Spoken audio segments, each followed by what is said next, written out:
Hello guys! So, ito na nga yung aking huling parcel na in-order ko sa Amazon. So, ito ay mini deck haul. Ang bilis lang, 5 days ko lang nakuha. In-order ko siya ng December 16. Dumating siya 21.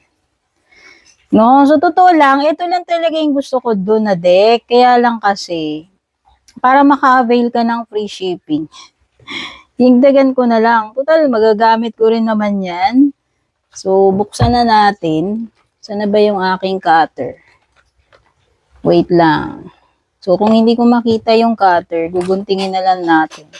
Unahin ko na to kasi ito yung favorite ko eh. Ito talaga lang yung gusto kong bilhin doon. Kaya lang nadama yung iba para lang sa free shipping.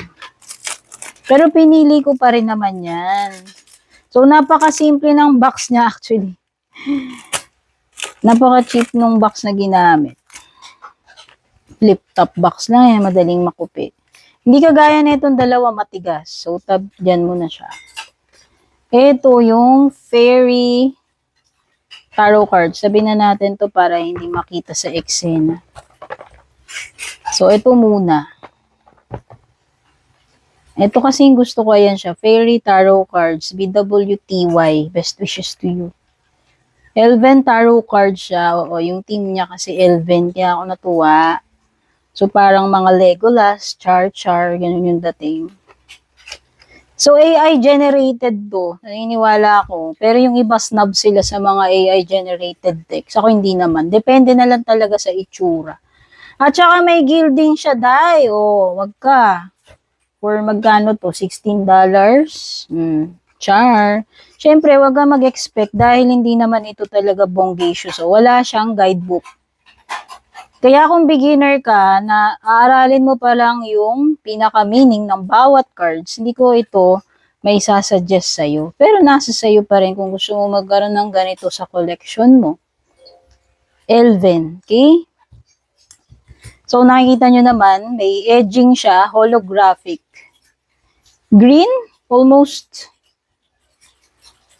yellow-green ba tawag dito? Or green lang. Green na parang may pagka-yellowish na aqua tint siya. Ganda ah. Tapos ito yung backing niya. Butterfly na reversible. So kahit balik-baliktarin mo yan, di mo alam which is which kung gumagamit ka ng reversals sa reading. Okay? So meron ditong thank you card doon sa creator. Thanks. Thank you for purchasing our product. Send the order number to the after sales email address to obtain the digital manual and enjoy free replacement service within 3 months. So yung pinaka-guidebook niya is online mo makukuha. Yung pinaka-instructions or guidebook. Okay, so ayan siya. Ganda. So, eto na siya. Quality. Hindi siya ganun. Although, nag-snap back siya. Pero ito yung mga tipo ng card na pag natupi, alam mo na. Pero expected naman yan sa lahat halos ng mga cards eh. Unless talagang kakaiba yung material na ginamit to sa Baramo, parang plasticky. So, ang ganda niya, no? Standard size sa tingin ko. Traditional standard size yan. Ito na siya. Full. So, hindi ko to hinabonggang-bonggang matagal. Scan lang natin yung mga cards. I-flip through natin ng mabilisan. Ang ganda diba, Elven? Parang yung mga LOTR dating. Gusto ko kasi energy. Nakikita ko dun sa favorite reader ko to.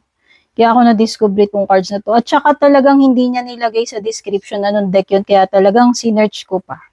So, ayan, obvious talaga yung pagka-AI dito. Oh. Pero maganda siya sa akin, yung energy. Ako naman kasing energy din ng cards eh. Ito katakot. So, Major Arcana. Ang ganda oh. Ganda siya. Hindi nga lang ako ganun ka-happy sa world card. Swords. Yan natin, baka may kulang na cards eh. May pagka-matte na pag tinamaan ng liwanag, may reflection. Hindi siya matte na matte. Hindi rin siya glossy. Diba? Ganda. So, ako happy ako dito. Hindi ako nagkamali ng bili. Kahit sabihin mo, AI generated lang siya. Hindi rin ako snob pagdating sa presyo. Hindi kailangang indie deck. Fan din ako ng mass market decks. Hindi ako snob pagdating sa ganyan. Tsaka mahal yung mga indie deck. Hindi naman sa pag-aano. Para sa akin. Unless marami kang datong na i-splurge mo sa decks. Nasa sayo naman yan. Kumbaga preference. Pero ako hindi. Hindi ako bumibili ng mga indie. Sa dami na. Marami akong baraha. Oh, nakakaya. Hindi ko na sasabihin sa inyo kung gaano karami. Next, ito. Si Renaissance Painting Team. Kasi ako by mood din kasi. Marami akong bara pero nakita niyo yung mga barahang ginagamit ko. Parang paulit-ulit lang. Mukhang luma na tignan. Kasi pagka ganun, kung anong napipil ko na deck, yun yung gagamitin ko talaga. Meron akong mga deck na para sa akin yun yung pinaka-wise na deck or reliable. Or paborito. Yun na. So, ito yung Renaissance. Ito yung may dent. So, hindi ko alam kung sa pagka-handling na lang ba yan during travel, no? Or talagang ganyan yung box nila. Sturdy yung box. Ito, okay to. Medyo matigas lalagyan. Tatagal. Okay, oh, at meron siyang pa-guidebook. Actually, ito mukhang sulit. Uy, parang alam mo yung Malalos Carabeo yung dating. Ganun. So, ayan, para sa akin ito, pwede to sa mga nag-aaral kasi ito ay merong guidebook na. O, diba? Andyan yung keywords, reversed keywords, description, upright meaning, relationships, career. Although hindi ko ginagamit yung mga ganito ng deck ko. Sa dami ng deck ko, hindi ako nagre-relay kasi sa ganito. Hindi kasi depende naman sa reader yan. Kagaya ko, alam ko naman na yung kahit hindi ako tumingin sa book, intuition na yung ginagamit ko. Ang ganda nito. So, ito bordered. Yung isa borderless, ito. Ito, sa akin, solve ako rito. Ito, borderless. Ay, hindi siya borderless. Glossy. This one is more glossy compared dito. Ganda. Tsaka mabango siya. Char, may bago. So, ito, wala siyang special, wala siyang gilding, pero okay lang. Hindi rin naman ako obsessed sa mga gilding. Pero plus na yun. Kung meron, edi good. Ganda ng energy. Hindi rin ako nagkamali dito. Ganito kasi guys, yung favorite ko, yung mga rider weight team, di ba? Kagaya nito, rider weight. Yun yung ano ko dyan ako nagsimula. May sentimental value sa akin yung rider weight system. Tsaka para sa akin, yan yung feel na feel ko. So, ito. Merong ganitong deck, parang halos hawig ng energy na Scarabeo production So, ito yung full. Bordered siya. At walang number, nakalagay lang the full, tapos may border. Tapos ito yung backing niya. Wow, ang ganda ng backing niya. In person, para siyang dark choco na parang beige or golden yung mga details na yan. Nakala mo parang metal engraved. Parang ganun yung dating. So, ayan, i-browse, scan lang natin. Scan natin ng mabilisan. So, ito yung majors. AI generated for sure. Ang ganda ni Empress. The Emperor. Uy, ganda ng Hierophant. Love ko rin to. Promise, love ko to. Buti pala binili ko to. Tingnan mo naman gaano kakit yung strength card. Nako, kaya kung ako sa inyo, gusto nyong bumili, eto, highly recommended. Lalo na to kasi meron siyang guidebook kumpara dun sa isa. Pero kung gusto mo yung Elvendir, bilhin mo yun. Or bilhin mo both. Star, the moon, it. Oh, so ito, hindi siya nakaayos. Biglang, after ng major, 8 of Swords agad. Gosh, teka lang Tingnan natin, baka mamaya kulang. Fool, Magician, Priestess, Empress, Emperor, Hierophant, Lovers, Chariot, Strength, Hermit, Wheel, Justice, Hangman, Death, Temperance, Devil, Tower, Star, Moon. Wala yung Judgment at saka where's the Judgment card at saka yung World card. Nako. So, kaloka to. Oh. Biglang 8. Ayun, hiniwalay. Kinabahan ako. Sun, Judgment, and World. So, kailangan tayo daw yung mag-adjust. Guys, tayo daw yung mag-ayos. Sabi nung gumawa. Char. So, Swords, 2, 3, 4, 5, 6, 7, 8, 9, 10. Page. Yung nagbalot nito ang pasaway, Char. Good. Next naman si Wands. 3, 4, 5, 6. Ganda. O yan, na-reveal na sa inyo kung ano yung mga ginagamit kong deck. At kung interesado kayo guys, i-comment nyo lang ano yung mga deck na gusto ninyo makita or i-unbox ko. Comment ninyo. Kung meron ako, i-feature ko na lang. So, next naman yung cups. Ang ganda ng energy nito. And quality-wise, makapal siya. Makapal pero para sa akin, hindi ito yung kapal na annoying, na mahirap balasahin. Para sa akin, mukhang andun na siya sa gitna. Hindi siya sobrang nipis, hindi rin sobrang kapal. So, para sa akin, check. Ang ganda ng energy nito. AI siya pero, alam mo yon, hindi ko siya pipintasan. Maganda siya.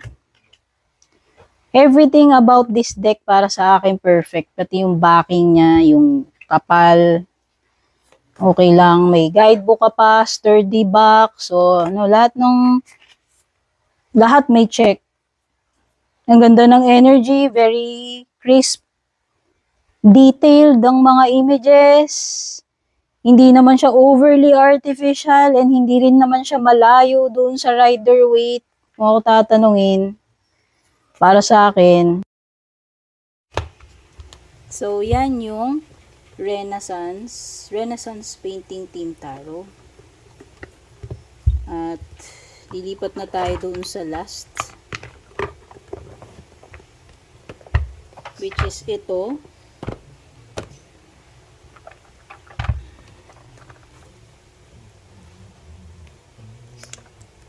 By the way guys, yung content ko, isa rin yung mga naggagawa ko ng mga deck reviews, flip through, unboxing, kasi hindi lang ako reader, collector din po ako ng deck.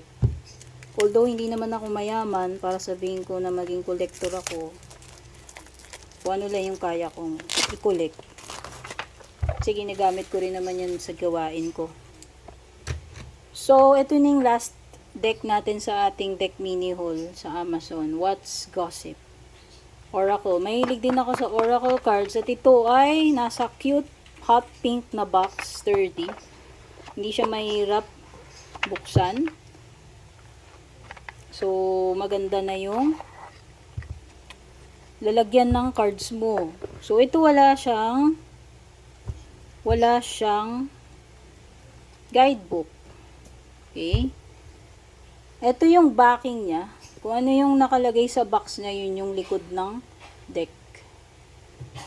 Same design. Iba lang yung kulay. Hot pink lang yung box. Tapos yung card itself ay, ano ba tawag dito? Sky blue, aqua blue.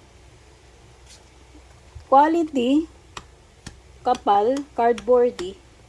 Bounces back. Mukhang okay naman. Hindi rin naman sobrang nipis. Hindi rin sobrang kapal. Hindi siya gilded. Walang kulay yung mga edges niya. At ito ay naglalaman ng, ilan ba to? 80. Hoho. Para sa price niya guys, sabihin ko sa inyo, 80 cards. Sulit na yan. Kasi usually yung mga oracle cards nasa 30 something, 20 something, 50s, ganun. Marami na yung 50s, 40 something standard. So, kung maka 80 cards yung oracle deck mo, marami na yun. Marami na yun. Ayan siya. So, ito para sa akin versatile. Pwede mo siyang gamitin sa general reading. Pwede mo rin siyang gamitin sa love reading. Pwede mo siyang gawing clarifier. Oh, di ba? So, ito yung mga terms na usually nasa love reading. Ghosted. Ano pa?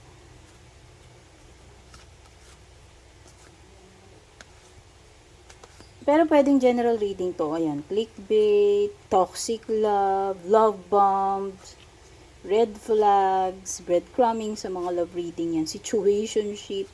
For sure, makaka-relate kayo dito. Hidden agenda. Ganda siya.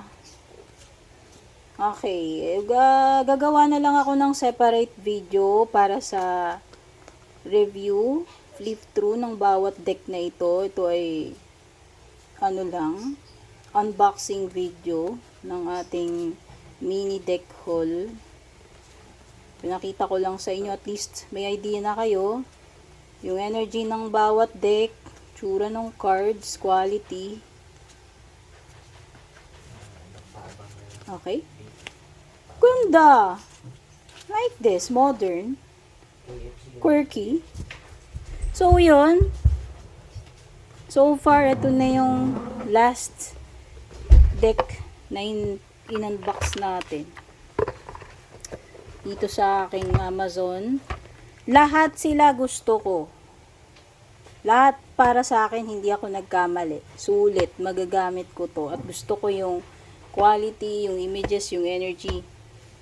So, yun lang. Shinare ko lang sa inyo para to din sa mga kapareho ko na enthusiast din, mahilig sa ganito, marunong or balak mag-start ng journey, mag-collect, etc. Don't forget to like, follow, subscribe, leave ng like, heart, or comment pa, share. Kung gusto nyo yung private reading, PM nyo ako. Nag-iisa lang, Purple Teen FB page, Meta Verified. Love you all, babush. Merry Christmas pala, tsaka Blessed New Year.